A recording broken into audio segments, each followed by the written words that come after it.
Teka lang, kanina pa tayo nalakad ah. Ano ba talaga yung sasabihin mo? Nakakahiya sabihin eh. Huwag ka na mahiya, ako lang to. Gusto kita, Teo. Gusto kita, Teo.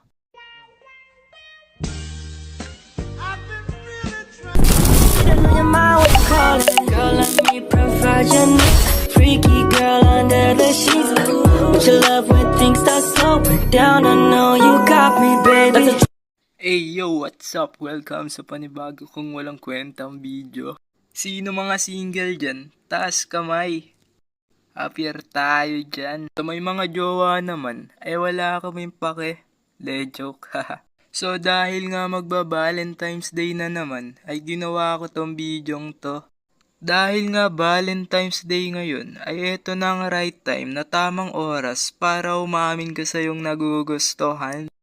Pwede ka magbigay ng bulaklak, ewan ko na lang kung di yan kiligin. O kung biniyayaan ka naman ng magandang boses, ay pwede mo yang haranahin. Sana, Jubert, ginala mo na naman gitara ko.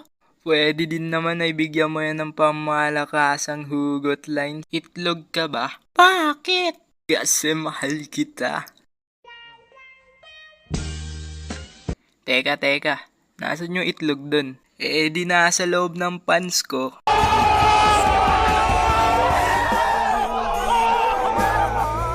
At para naman dun sa mga taong nakapag-confess na sa kanilang nagugustuhan, ay salute sa inyo. Isa kayong alamat. At para naman dun sa mga torpeng kagaya ko, ay pwede nyo naman idaan sa online. Pwede nyo yan i-text o i-chat. Sumagot ka na please. Gagawa na ako ng assignment, sumagot ka lang.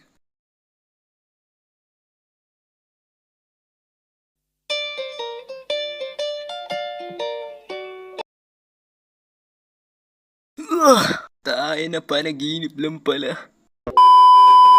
Oo, 'di ba? Ang daming paraan. So, magsha-share lang ako sa inyo ng mga ilang nakakakilig moments. Pero bago tayo magsimula, ay huwag nyo namang kalimutang mag-like, follow, and subscribe sa ating YouTube channel. One day isang araw, habang ako'y mapayapang natutulog, ay ako'y naalimpungatan dahil may tumatawag nga sa akin sa labas. At pagtingin ko sa labas, ay yung mga tropa ko lang pala. Simba tayo boy. Oo nga, para naman mabawasan kasalanan mo. Naka ng bite nyo tignan dyan. Sige, paalam lang ako. Dalas-dali na nga ako nagpaalam kay mama. Buti na lang ay nasa good mood kaya tayo pinayagan. Success! Nandun na nga kami sa simbahan. Yung upuan nga dun ay 4 na tao ang kasya. At dito kami nakapwesto at ako ang nasa gilid. At habang wala pa si Father, tahimik lang kami sa ledgi. Kala mo talaga mabubuting nila lang no? Nang maya-maya, may bigla sa amin tumabing cute na babae.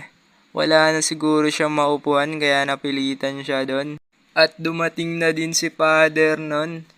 Nang kailangan namin maghawak-hawak ng kamay, ay wala talaga akong balak hawakan yung kamay niya. Pero ako'y nagulat at nabigla dahil siya na mismo yung humawak sa kamay ko.